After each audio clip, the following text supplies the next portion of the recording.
Justin, speaking about staying safe, you had a couple of tours of duty, I think, as I understand, and you have two Purple Hearts. You're an infantry operator for a platoon in Iraq, and the second time you took a car bomb that led to your medical evacuation from the country, returned to the United States, and tried to had a career in marketing and video production that made you feel pretty comfortable here in the studio. But then something took a turn in your life. Talk to us a little bit about how the Battle Within got started. Sure. What a great name. Oh, well, thank you. It comes from a Cherokee proverb of two wolves, and so it's a story that we tell in our program. And really, the Battle Within was founded by over 100 veterans and first responders here in Kansas City to really help our nation's warriors, which we classify as veterans, first responders, ER personnel, corrections officers, and dispatchers, to really understand the experiences they've had, develop some integrative skills that can really set the stage for healing, and then provide a community to really help them go through that journey and have a successful outcome of that healing. And so it's been such a rewarding experience to have, to be able to offer what was once offered to me.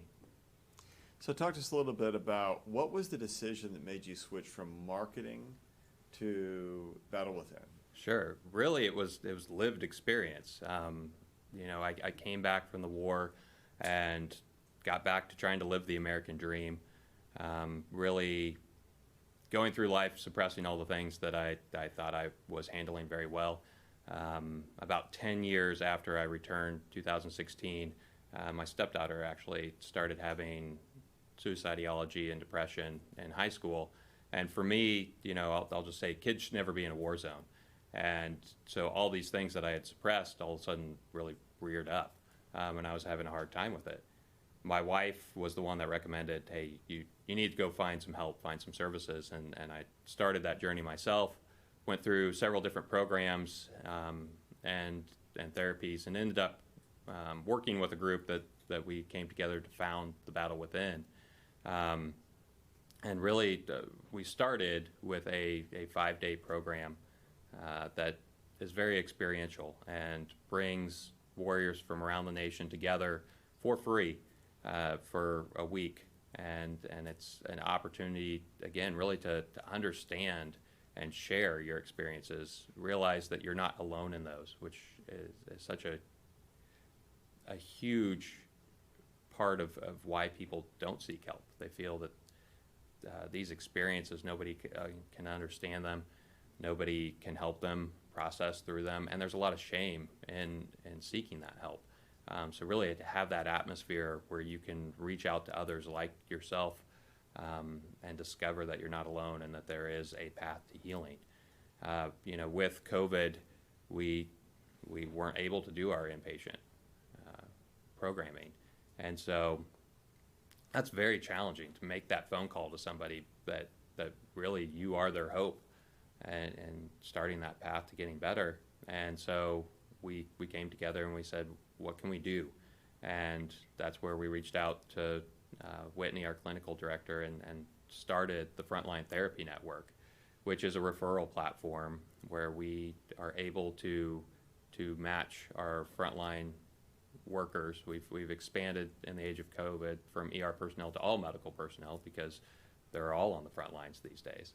And so we can match them with a clinician that we have vetted that has the experience and the education to support this population and provide them with up to 6 free sessions of therapy to really help them make sense of the chaotic world that we live in, help process through those things, and continue to stay on their path.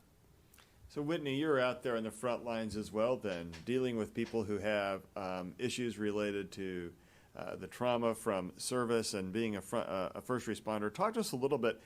Has the isolation of what you're seeing in the world with COVID, what we're seeing with what you've seen historically working with your group, any similarities or things that has made this worse or better? I think Whitney's frozen on our screen at the minute, so I don't know if she's out there. So let me see if Greg Nowalnik is out there. Greg, are you there? Yes, I'm here. Okay, so I'm going to pitch that to you. Hopefully you heard that same question. Talk to us a little bit about some of the stress.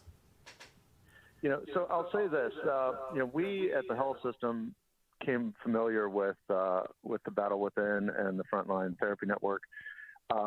When COVID had started ramping up, we'd had our own kind of in-house support that we were doing, just some support calls for our frontline staff. But we recognized that our clinical staff was already extended, with our own caseloads and our own, professional expectations that we had to fulfill. And so while this was something extra we were able to do, we really were hoping that there was something else that could take it that next step and give a more robust response. And so it was really a great benefit when we learned about this transition that they'd made to provide these 6 free individual therapy sessions for frontline staff, so our nurses, docs, anybody that was, out there, and obviously EMTs, all the first responders who were really getting put through the ringer while trying to manage the COVID outbreak.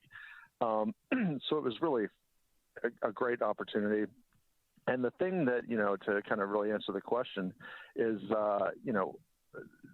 typically when people work in these areas, they expect the nightmare, to happen during their shift.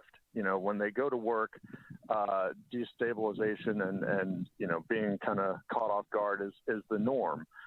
The problem that we saw with the COVID pandemic was that when they would go home, their home life, which is supposed to be your safe place, that was completely disrupted and upended because as much as loving support system members are typically there to counsel and support and non-judge and leave stuff out, we were seeing a shift where a lot of them were blaming and kind of casting aspersion on family members who work on the front lines because they were having to restrict their engagement and their going out in the world because they were exposed to people who were on the front line and making them higher risk of potentially spreading.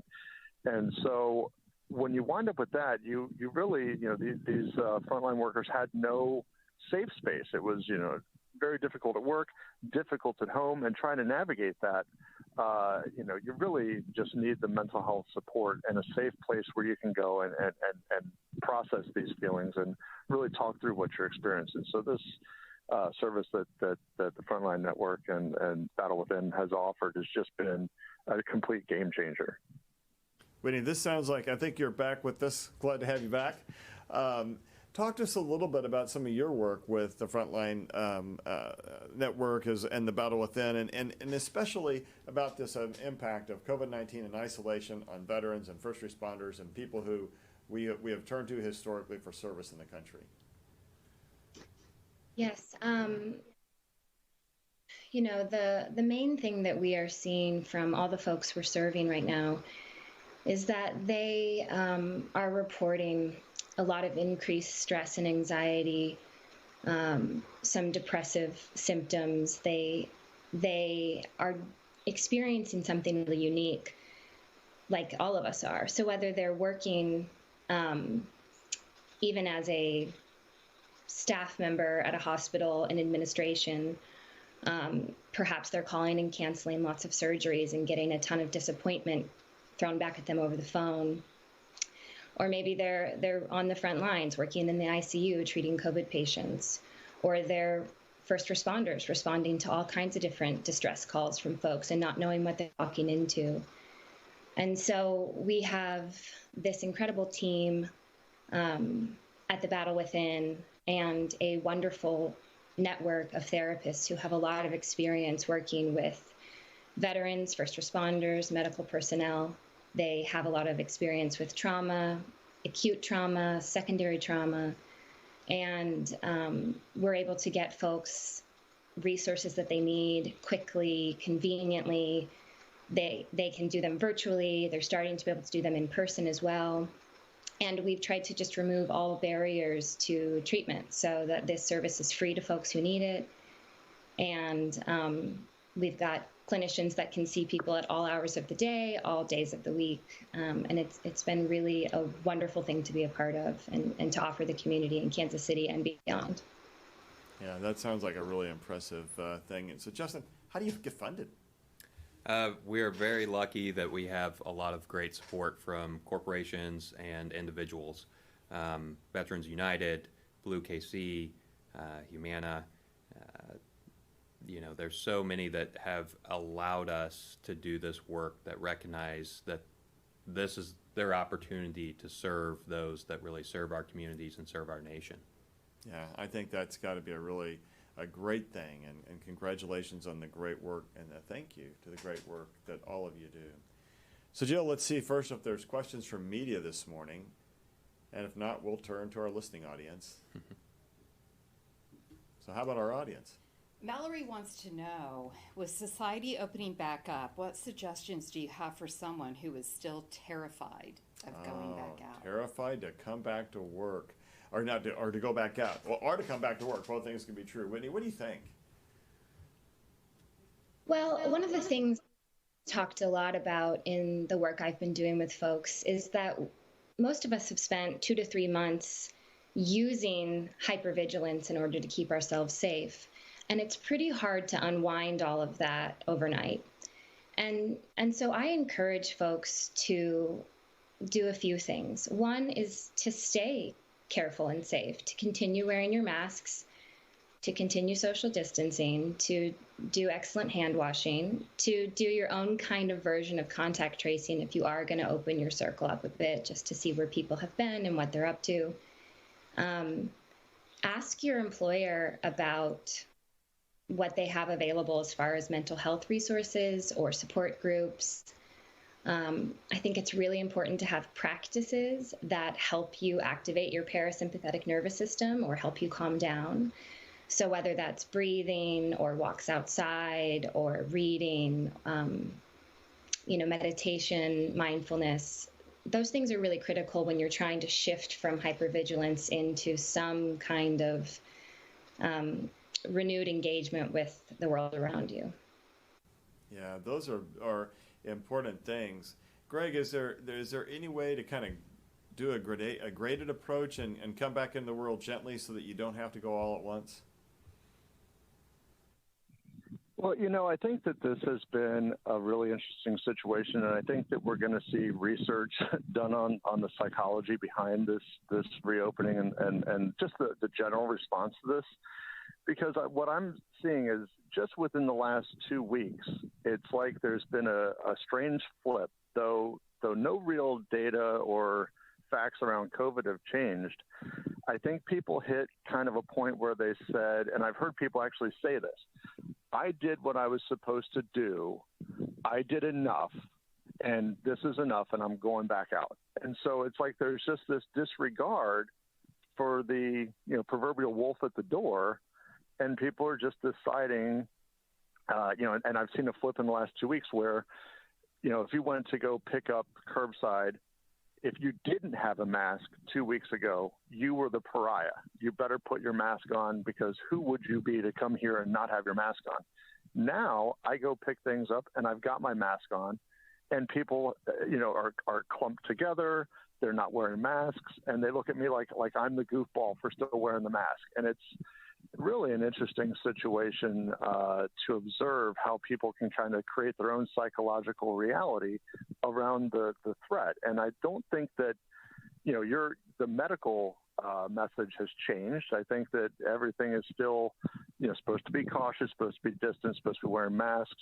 But people have just kind of decided their own thing. So as far as the stepwise, re-engagement, I don't think that's a bad idea. I think that, I've finally, for the first time since March, made my way back to the supermarket with a mask, and not touching face and keeping distance, rather than using Instacart or any of the number of delivery things and then wiping everything. I still wipe things down, whether that's indicated or not. We really err on the side of caution in my household. But I think that a lot of people look at that now kind of as, and I think we're seeing the things that remain the same in terms of the spread. It's just a question of people's reaction to it. So, yeah. Yeah, it's funny. I'll say I would have to share that observation when I was traveling this last week, and we worked really hard to stay safe, and we had the hand sanitizers and wipes and things like that. And we're traveling down. We went to a couple of gas stations. You get out, you fill up your car, you go in to get some water or something, and nobody's wearing a mask. And I'm like, gosh, nobody's wearing a mask. I'm wearing a mask. And you feel a little like the outsider to that. You feel a little like a pariah. As you said, I do think people have better hand hygiene than they normally do, but even that wasn't perfect. Then you get back in your car and you're back in your bubble. I feel pretty safe in my car, in my bubble. I get down there, I'm down in the Ozarks, have a cabin, feel safe. And you start going around anybody else that you see, and nobody really has on masks. And then you're out on the river and you're floating down the river and you're like, okay, I'm pretty safe. I'm in my bubble. You go back and forth throughout the day where you feel safe and then you don't feel safe.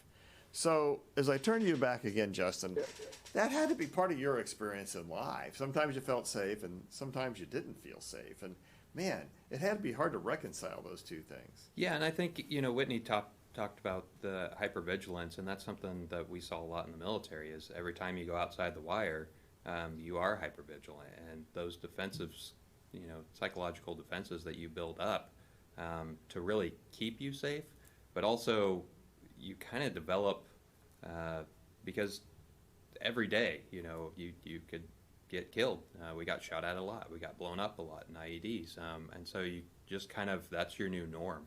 And to see the civilian population as well, as there's this occupying army in there and them going about their daily lives, as you were kind of talking about it, that's how people process and they had to get on with their lives. And I think that's what we're seeing here. But you don't get to just turn off those psychological defenses. There's no light switch. And so that's, again, as Whitney said, having those practices, the meditation, the mindfulness, where you can really move to turning off the hypervigilance when you are in that safe bubble, because it's not healthy to have it on all the time. And that's where you see people really start to have a lot of hardship, is when they get in that mindset of, I'm never safe. I always have to have these defenses activated. And how that affects both you and the relationships in your life is very detrimental.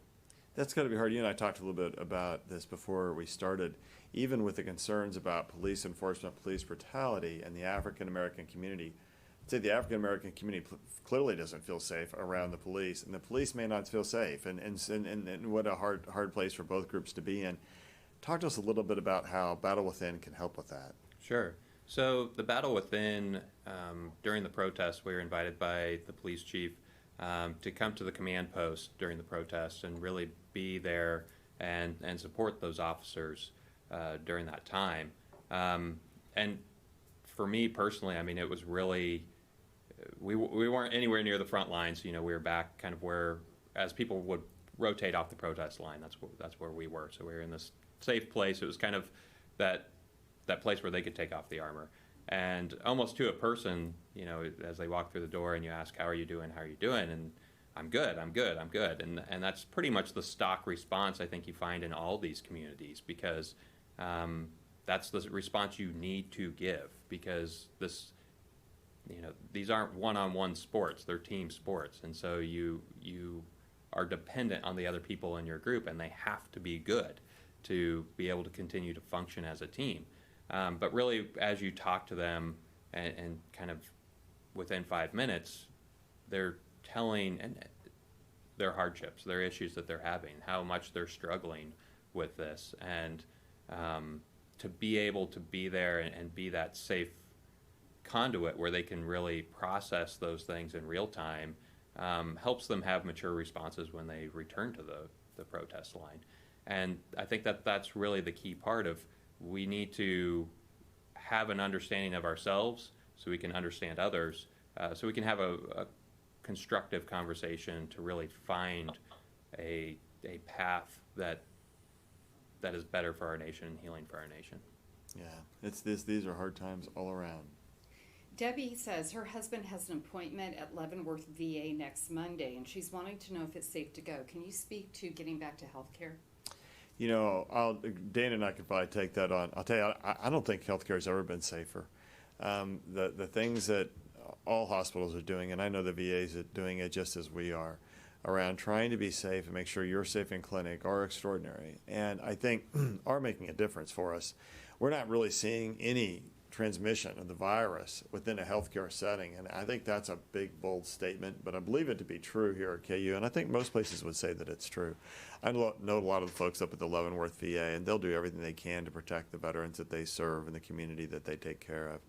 And I think that what we are doing, both by trying to make sure you stay safe, wearing a mask, your caregiver is going to wear a mask, lots of hand sanitizer, lots of social distancing, trying to block off chairs, making sure that you move through it in a manner in which you don't come through with a lot of patients. Those are the key elements and the key pillars for making sure that folks stay safe, Dana. Yeah, absolutely. The health systems, the clinics, the hospitals, all of these places, if they hadn't done before, they now have changed their policies, their protocols. All of their systems are geared toward keeping the patients safe and healthy and keeping their staff healthy. And again, we have been working on these types of systems and protocols for years. Over the last 8 to 10 weeks, certainly we have changed and they have evolved and they have become even more protective. And so I think certainly that the healthcare systems, the clinics, you need to get out, keep your other chronic health conditions optimally managed. You need to get out to these clinics and see your physicians and keep yourself healthy. So important. You got to do it. You got to get back to healthcare. Otherwise, you're going to end up in healthcare, and you don't want to end up in that part of healthcare. You want to stay in that outpatient setting. Marlis writes that she was around a child at an outdoor event, and then the parent was later diagnosed with COVID. She goes, "What's my risk for exposure?" Wow, so she was only around the child, Dana, and we know that children may not be the big conduits or the vectors we thought that they might be. So there's so many sources of coronavirus out there. It'd be hard to peg that one child as being somebody who could develop a risk from that. Yeah, absolutely. I think it's important to note, well, what was your interaction with the child? There are prolonged times. Exposure is typically 10 to 15 minutes or more in the general setting. But how close were you to that person? Being outdoors helps as well. So I'd agree. It's hard to really peg down what the exact risk is. If you were doing things that you were supposed to be doing, wearing a mask, obviously, if you're indoors, less if you're outdoors, but keeping further away from people, 6, 8, 10 feet is better. And using proper hand hygiene and not touching your face, you really should be okay without knowing the other details or circumstances of that contact. Yeah, I think it makes sense. And again, don't touch your face when you're around somebody who's been sick, because you got to get it to a mucous membrane. And if you don't do that, wow, that really decreases your risk dramatically. Jill, other questions? Allie wants to know, she wants you to clarify the wearing of masks when you're outside and social distancing. And is inside. it okay not to have a mask? Yeah. Do I only need it when I can't social distance, like when she goes to a big box store? Yeah, those are great questions. And Dana, I think you and I have spoken a lot about if you're outside and you're more than 6 feet away from folks, you're in pretty good shape. It's hard to spread the virus outside, a lot more so than when you're on a much more contained surface or a contained area, like, you're in a streetcar, you're in a bus, or you're in a crowded place like a grocery store, and you're around a lot of folks, in which case the mask becomes important. But the mask really protects other people from you more than it protects yourself. It does a little bit of that, but it really is protecting others from you. That's why it's so important that everybody wear a mask when they go into those situations, because it's a social responsibility thing. You're trying to protect everybody else from you. That's really the key to wearing that mask, right? Yeah, absolutely. It's always about source control, because we don't know if you've had contact with the virus. Are you pre-symptomatic? Are you one of those lucky few percentage of people who may be asymptomatic throughout the whole course? And so it's important to know that you may not know that you've had contact with it. Keeping the source control, so keeping the mask on yourself, will help decrease the amount of virus that's expelled into the environment. And certainly when we know that 2 people have masks on, that will even more decrease the risk of the other person getting the infection as well. Whitney, I'm hearing a lot of fear in a lot of these questions. How do people help work on that aspect of the whole COVID-19 pandemic and how they respond to it? What kind of things can they do? Well, the emotional experience of fear comes up in order to try to help keep us safe. So fear is an emotion that asks us to get honest about what we're afraid of and then think through the actions we might be able to take in order to keep ourselves safe. Once we've done the things that we know can help us manage that fear or keep us safe, like wearing a mask, staying 6, 8, 10 feet apart from people, being outside, washing your hands, then you can start telling yourself you're doing everything you can, you're doing what the medical and scientific communities have told you to do, and it's okay to calm down. So there's a bit of self-talk that's required in that relationship with fear. I'll just say, Dana, when we saw that study that was published about a week and a half ago in Lancet, I believe, where they looked at the different things that you can do to protect yourself, social distancing, the 6-foot rule, was number one, followed by the washing your hands, and then the mask, actually, as I recall, came in third. Still really important, but really it's all about that 6 feet. Yeah, being apart from people is going to be the most important thing. And people were also wondering, oh, I need an N95 to protect myself. That was part of that article as well. That's not true. If you can socially distance, physically distance, if you can be 6, 8, 10 feet away, especially outdoors, say on a driveway or something like that, if you're meeting up with a few friends or colleagues. The mask, certainly the N95, we aren't really needing, not really any more protective than a surgical mask. And these instances, outside of healthcare, things like that, and the hand washing and not touching your face as well. So yeah, agree. I think the physical distancing is really going to be the most important thing as we move through this summer. That is really the key, and you don't really see people doing that as much. And I think it may be a little bit of lack of belief. And Greg, you spoke about it. You talked a little bit about having people wanting to go back out and they're around each other.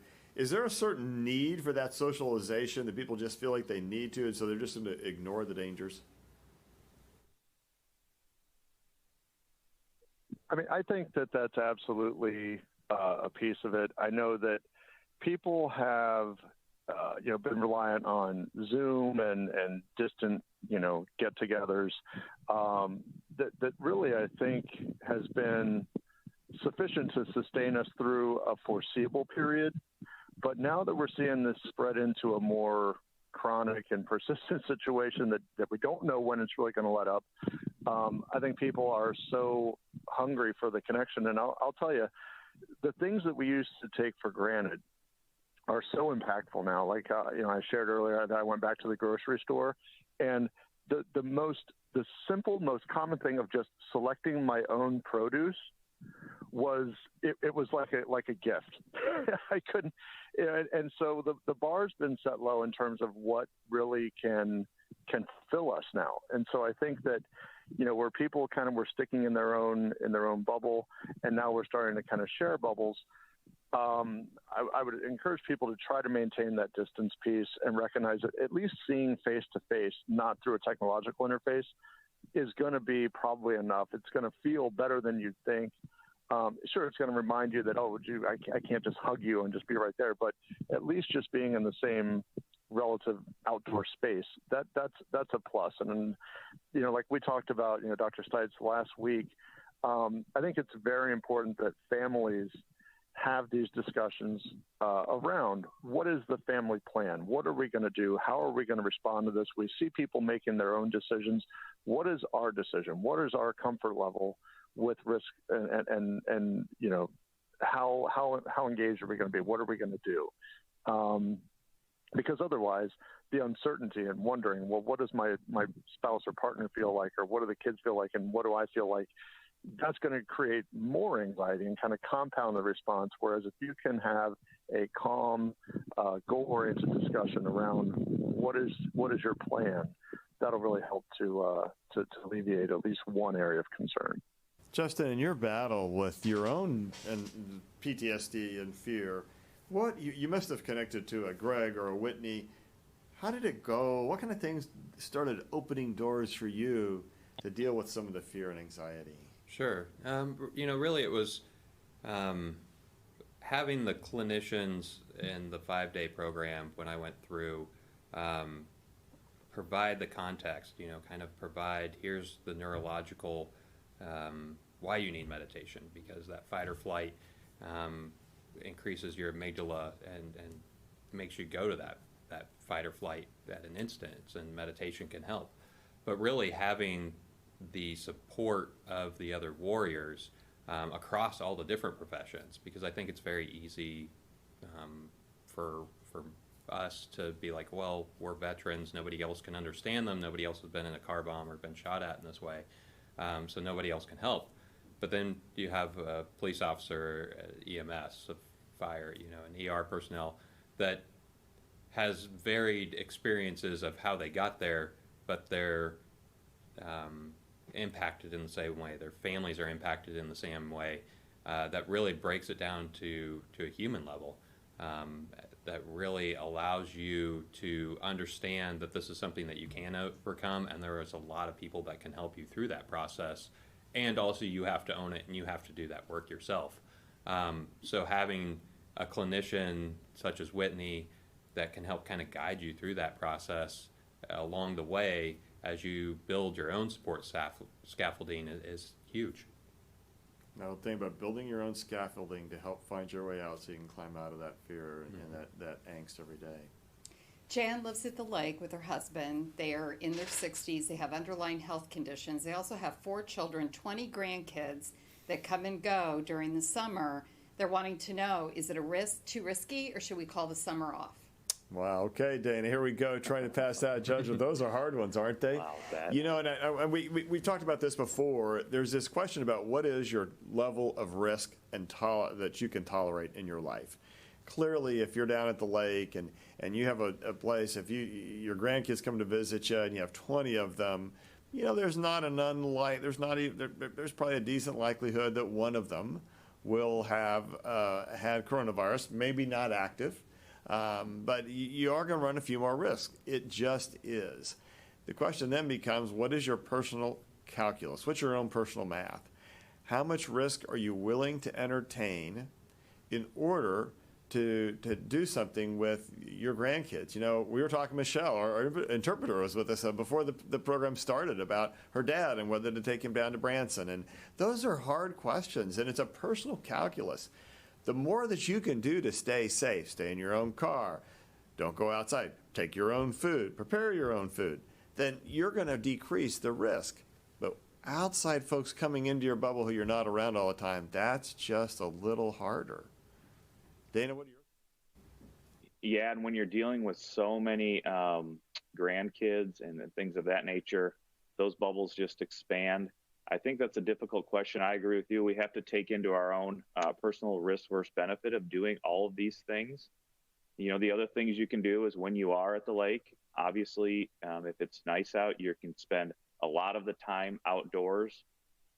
The meals, a lot of cooking will probably be grilling or indoors making the meals. If you can spend more time outdoors doing those things. There's also a smaller, I can't really remember if it was a Japanese or South Korean study that also looked at possible use of face masks in the household. That does help decrease transmission as well. It's a small study, but it's plausible for sure. So those are other things you can do. Continue to clean the high-touch surfaces. Continue to have adequate hand sanitizer and soap and water available for washing hands, and do all those things and really try to mitigate the risk as much as possible. Yeah, I don't think there's a 100% way to do it. So, Whitney, I'm going to ask you the hardest question of the morning. We're going to play off this one. Here it comes. But I've given you prep. I've warned you that it was going to be really hard. So here it comes. So at what point, how do you judge if you're an individual? Because we can just talk about the risk of disease.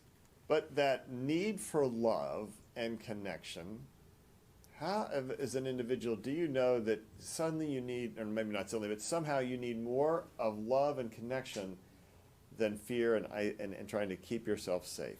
Man, how do you do that? How do you know that as a human being? Oh, it is a hard question, and it's one every single person I know is grappling with right now. The social and emotional toll of this pandemic is as great as the toll it maybe takes on some folks' lungs. And so when we are talking about how to manage ourselves and manage our mental health in this pandemic, it isn't just about your physical health. It's also about maybe your economic health, your social and emotional health. And so there's a lot of calculations that need to be made. I'm more extroverted than my husband, for example. And so I do more driveway hangs with neighbors, social distant walks. I let my kids play with other kids outside while the adults stay apart. And that has been really vital for us. So I'm still being careful, and I'm essentially doing a lot of contact tracing. I'm making sure I know people well and know what they've been up to. I'm certainly not going to get on a plane and go to Europe, to visit my sister who lives there, even though I miss her very much. And so giving yourself some safe ways to socialize or to connect with people that are important to you, I think is really vital, and that folks should be able to explore that right now, especially while we can be outside so much during this season. And there's no right or wrong answer, and there's no one size fits all. And I think that is why this stuff is so complex for people. It was almost easier when we all knew that the only thing we were supposed to do was stay inside and stay away from people. So this is tricky territory for almost everybody. And it's good to seek counsel outside of yourself, to listen to experts, but then also you have to have a way of checking in and really trying to figure out where you are struggling most. And at the same time, make choices that don't endanger other people. So, in every single conversation I've had with someone about how to manage this, the conclusions have been individual. Each person has a different way they're going to move forward. And yeah, so I don't have a great one-size-fits-all answer, but it's important. It is important, and I think it comes down to some degree to just how sick you are, what your chronic illness is in a situation like that. If you have a lot of underlying illness and you're kind of always on the verge of needing to be in the hospital or out of the hospital, you're probably going to have to be a little more isolated right now. If your illnesses are a little more manageable and you can out, you can exercise, you can do things outside, the heat's not going to bother you, you can keep your family outside or a little more like that, probably a little safer, and that's probably how I would land. Jill, time for one more question today. I'm going to put two together. One is Barb. She's got friends at Winterton, Georgia. She wants to know if they should quarantine. The other one is Alan wants to know, Doc Hawk, are airplanes safe to travel on? Let's take that one. I feel like we've done the other one. So Doc Hawk, what do you think? Yeah, I think we've talked about in our travels, obviously driving is safer. The airplane flight itself is probably going to be the highest risk because you are trapped in that small confined space for 1, 2, 3 hours. The airports themselves, I've shown video, there were a lot of hand sanitizer stations available. Most of the people are wearing masks. So plane flight, I think,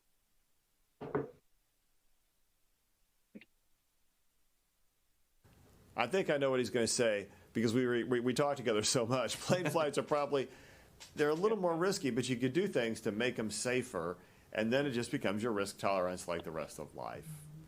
Yeah. So let's turn to Whitney for a little bit of wrap up here, and any final thoughts you'd like to leave us with this morning?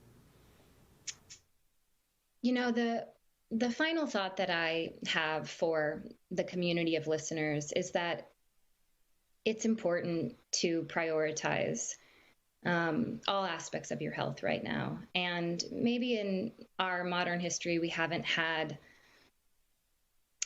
in a time that like this where it's been so clear that how you're functioning impacts the community around you. And so every day is an opportunity to take good care of yourself. And that means following public health guidelines. It also means building a community that you feel safe processing your experiences with. Maybe it means getting a therapist that can meet with you virtually or in person or outside. Checking in with the people in your community, really considering what you need to feel all right and rested and restored at the end of each day. We're processing so much stress as a nation, as a globe. And it's so multi-layered. It's probably not wise to watch the news all day. It's probably not a good idea to sit around just telling yourself stories about how bad things are either. And so we've got to bring a little bit more attention into how we manage our day and how we manage our routines and how we manage our bodies and our minds. And in a way, it's an opportunity maybe to get good at those things for the first time. And that will follow you for the rest of your life, long after the pandemic is done. Those are good habits to have in place anyways. And so reframing some of these challenges as opportunities to learn new important skills can help you build the resilience that all of us are going to need. Greg, any final thoughts today? For me, I'm just going to say that I think everybody needs to remain, as much as we're starting to stick toes back out in the water and get